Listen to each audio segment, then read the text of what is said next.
La situation des collectivités est actuellement catastrophique, tant sur le plan des moyens financiers que des moyens humains.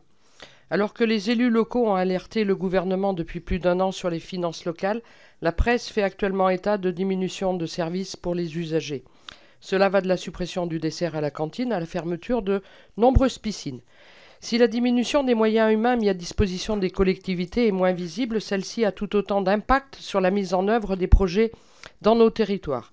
Presque tous les élus font état d'une grave pénurie en ingénierie et se retrouvent dans l'incapacité de lancer des projets structurants, faute de désengagement de l'État dans les services déconcentrés. Au-delà des problèmes structurels que posent les lois NOTRe, MAPTAM, la NCT peut être un outil pour réarmer en ingénierie nos communes et collectivités devenues parents pauvres. Mais comme cette agence peut-elle fournir un véritable support quand elle utilise elle-même un tiers de son budget pour payer d'onéreux cabinets de conseil privés?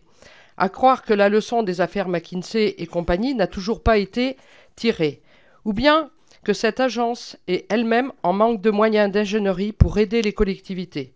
Monsieur Bourron, ne faudrait-il pas commencer par revoir à la hausse les effectifs de la NCT plutôt que d'engraisser les cabinets privés si vous comptez la diriger?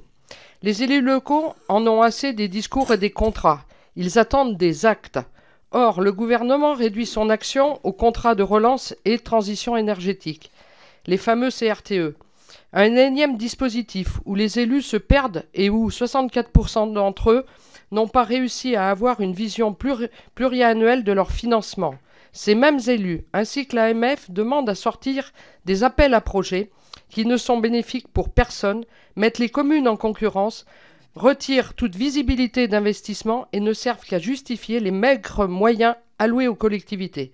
L'ANCT serait-elle l'agence nationale pour la concurrence entre les territoires? Allez-vous doter l'agence d'une vraie stratégie pérenne pour les collectivités en sortant des appels à projets? Merci.